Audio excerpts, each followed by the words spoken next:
जिया एक अमीर घर की बिगड़ी हुई लड़की थी। अक्सर जिया अपने पैसों का रोब दिखाती और लोगों को जलील किया करती। ऐसे ही एक दिन जिया अपने घर में बैठकर बुक्स पढ़ रही थी। तभी उसकी सहेली टीना उसके घर आती है और कहती है, क्या बात है जिया, आज बहुत खूबसूरत ड्रेस पहनी है तुमने।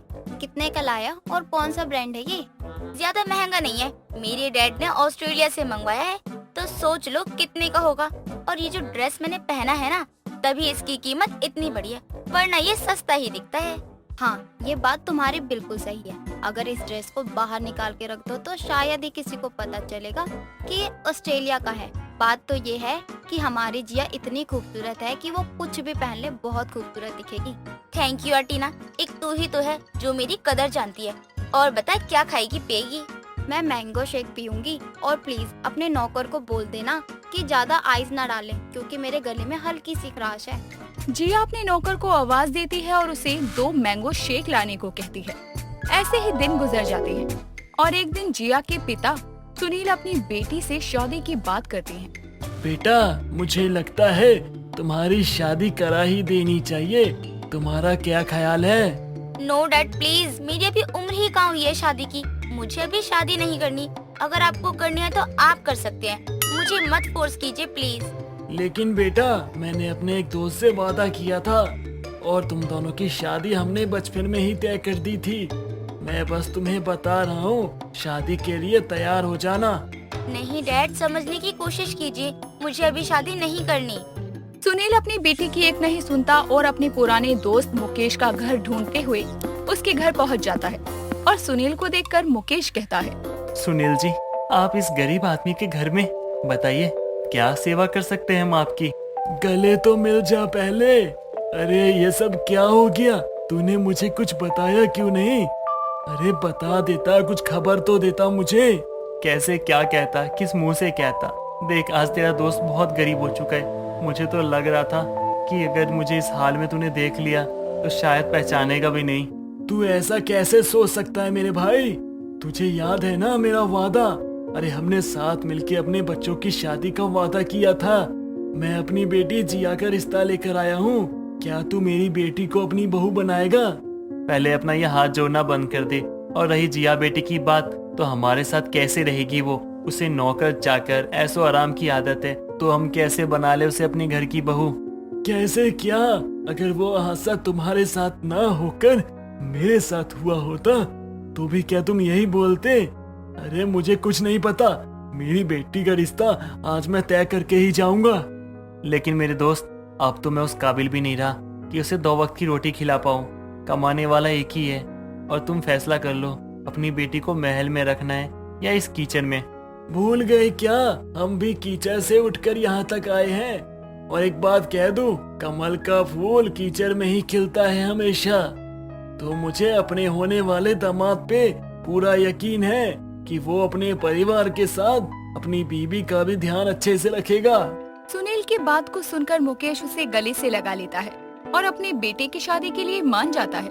ऐसे ही कई दिन गुजर जाते हैं और अब जिया और राहुल की शादी हो जाती है। जिया का गृह प्रवेश करते हुए राहुल की माँ कमला जिया से कहती है, जिया बेटा, जो भी है यही है तुम्हारा घर। तुम्हारे घर जितना बड़ा तो नहीं है, लेकिन घर जरूर है हमारा। तो इस घर को सहेज कर रखना और अपना समझना। सॉरी आंटी जी, लेकिन इस घर में संभालने जैसा है ही क्या जो मैं संभालूं? बहुत थक गई हूँ मैं। अब क्या मैं अंदर जा सकती हूँ? बहुत गर्मी भी हो रही है, एसी चलवा दो प्लीज। बेटी, हमारे घर में एसी नहीं है, ये पंखा है जो चलता है। अगर तुम्हें रात को ज्यादा गर्मी लगे तो कह देना, हम सब तुम्हारे लिए कुछ न कुछ जरूर कर लेंगे। ओ प्लीज, मैं अपने डैड से कहकर मंगवा लूंगी। आप लोग टेंशन मत लो, मेरे डैड के पास बहुत पैसे हैं, वो कुछ भी खरीद सकते हैं मेरे लिए। जिया की एरोगेंस वाली बातें सुनकर राहुल को बहुत गुस्सा आता है और उसे गुस्से में देखकर मुकेश राहुल को शांत करवाता है और जिया से कहता है, जिया बेटी, हमें सब मालूम है कि आपके पिताजी बहुत बड़े आदमी हैं, साथ साथ वो बहुत अच्छे और ईमानदार व्यक्ति भी है। चलो अब आप ना अंदर आओ और आराम करो।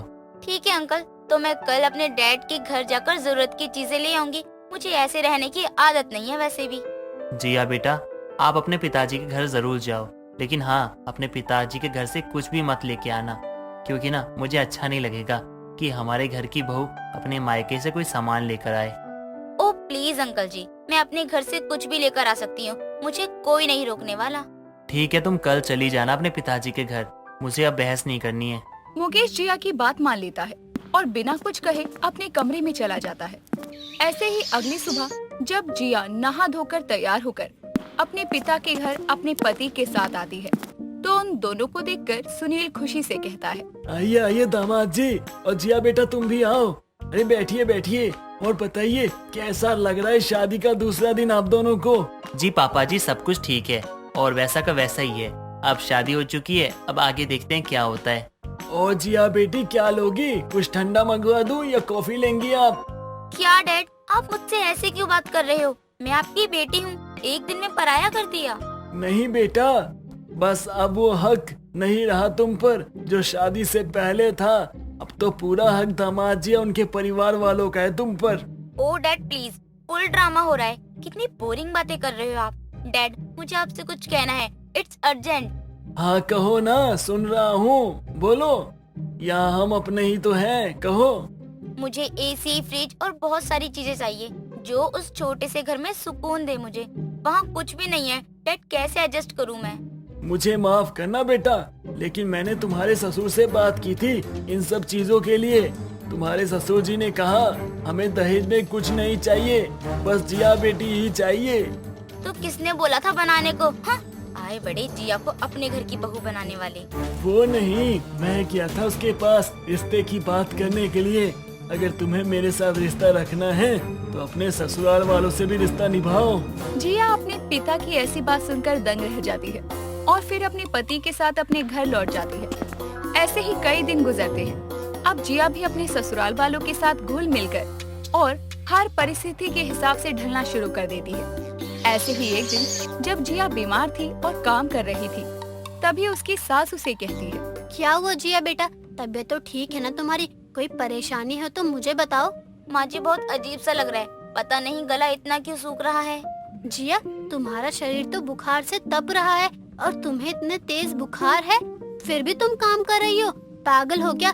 चलो अंदर चलो, आराम करो, मैं ये सब बाद में कर लूंगी। पता नहीं माँ जी, मुझे आज तक पता नहीं चला कि बुखार कैसा होता है। अक्सर पिताजी मुझे कुछ होने से पहले ही डॉक्टर को घर बुला लेते थे। कोई बात नहीं बहू, तुम आराम करो, मैं अभी आती हूँ। उठना नहीं बिस्तर से, मैं बस अभी आई। लेकिन माँ जी, आप जा कर रही हो मुझे अकेला छोड़कर? मैंने कहा ना अभी आती हूँ, घबराना मत, मैं बस तुरंत आ जाऊंगी। कमला अपनी बहू जिया को हौसला देकर घर से दूर काम कर रहे अपने पति और बेटे को कहती है, सुनिए, जिया बहुत बीमार है, उसका शरीर आग की तरह तप रहा है, मुझसे देखी नहीं जा रही है उसकी ऐसी हालत। जल्दी से जाकर डॉक्टर को ले आओ। बाप और बेटी दोनों जाकर डॉक्टर को बुला कर लाते हैं। डॉक्टर जिया का चेकअप करके कुछ दवाइयाँ देते हैं और तीनों पूरी रात जिया का बहुत ख्याल रखते हैं। और जिया अपने मन में सोचती है, अगर मैं इनके घर नहीं आती तो शायद मुझे अपनों का प्यार क्या होता है ये कभी पता नहीं चलता। Thank you dad.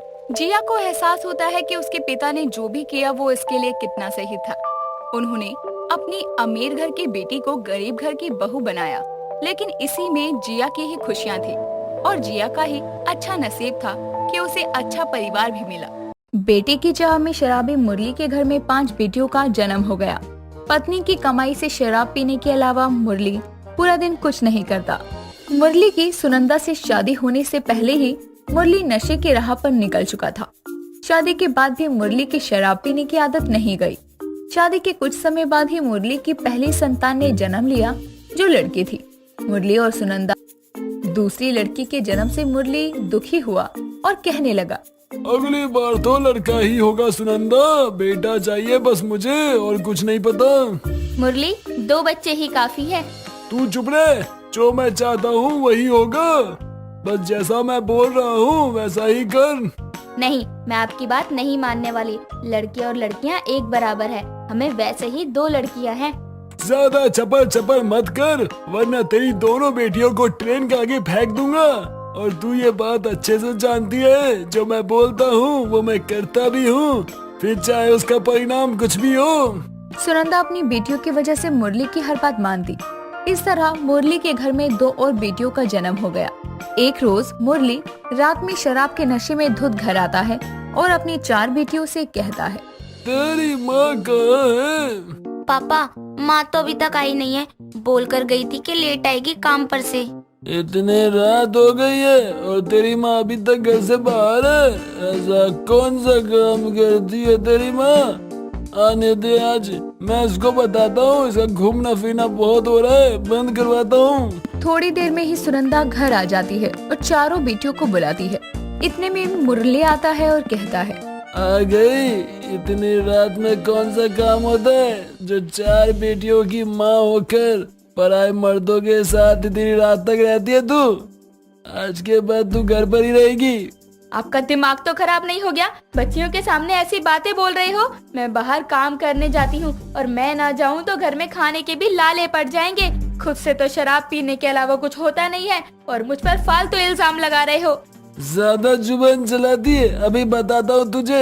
ऐसा मारूंगा ना, आज के बाद मुझसे जुबान नहीं लड़ाएगी। इतना कहकर मुरली सुनंदा को मारने लगता है। चारों बेटियां जब सुनंदा को बचाने की कोशिश करती है तो मुरली उन्हें भी मारता है और तब तक मारता रहता है जब तक थकता नहीं। चारों बेटियां और सुनंदा खूब रोते हैं, लेकिन मुरली को उन पर रहम नहीं आता। मुरली इतने नशे में था कि मारने के बाद थोड़ा सा आगे जाता है और वहीं गिर जाता है। सुबह होती है। सुनंदा सबके लिए नाश्ता बनाती है और काम पर जाने के लिए घर से बाहर निकलती है। तभी सुनंदा को चक्कर आ जाते हैं और वो बेहोश हो जाती है। ये देखकर शशि, सरिता, कोमल और दिया भागकर अपनी माँ को उठाने आती हैं और कहती हैं, माँ क्या हो गया आपको? आंखें क्यों नहीं खोलती? दीदी, माँ को डॉक्टर के पास ले चलते हैं। दीदी चलो ना। बाबा को बुला कर ला कोमल, बाबा जल्दी से माँ को डॉक्टर के पास लेकर जाएंगे। इतने में कोमल भाग कर जाती है और मुरली को बुला कर लाती है। मुरली सुनंदा को उठाकर घर में ले आता है और बेड पर लेटा देता है। पानी की छींटे सुनंदा के मुंह पर मारता है। थोड़ी देर बाद सुनंदा होश में आती है। मुरली समझ जाता है कि सुनंदा गर्भवती है। ऐसे ही 8 महीने बीत जाते हैं और एक रोज लेबर पेन शुरू होता है और वो मुरली से कहती है, मुरली उठो उठो, मुझे बहुत तेज दर्द हो रहा है, मुझे हॉस्पिटल ले चलो। मुरली उठते क्यों नहीं? मुरली। इतना कहने के बाद भी जब मुरली नहीं उठता तो सुनंदा और ज्यादा घबरा जाती है। जब मुरली की सांसें चेक करती है तो मुरली की सांसें नहीं चल रही थी।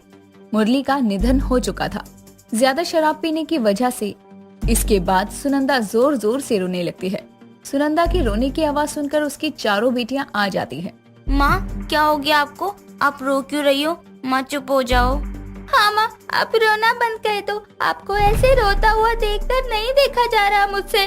मुरली उठो उठो, तुम ऐसे हम सबको छोड़कर नहीं जा सकते। सुनंदा का दर्द और बढ़ जाता है। ये देखकर शशि पास के डॉक्टर को बुलाकर लाती है। सुनंदा अपने 5वें बच्चे को जन्म देती है, लेकिन सुनंदा की जान चली जाती है। डॉक्टर शशि के हाथ में बच्ची को दे देता है और जब पांचों अंदर जाकर अपनी माँ को देखती हैं, तो उनके बोलने पर भी सुनंदा कोई जवाब नहीं देती। शशि डॉक्टर की तरफ देखकर कहती है, डॉक्टर क्या हुआ है माँ को? माँ कुछ बोलती क्यों नहीं? बाबा भी कुछ नहीं बोल रहे हैं, अब माँ भी कुछ नहीं बोल रही है। दीदी, माँ हमें छोड़कर चली गई, बाबा भी हमें छोड़कर चले गए, अब हम अनाथ हो गए दीदी। नहीं कोमल, ऐसा नहीं बोलते। माँ और बाबा हमें छोड़कर नहीं जा सकते। माँ अभी उठ जाएगी। तुम्हारे माँ बाबा इस दुनिया में नहीं रहे, परिवार में किसी और सदस्य को बुला लो और इनका अंतिम संस्कार करवा दो। हमारे परिवार में और कोई नहीं है, हम किसी को नहीं जानते।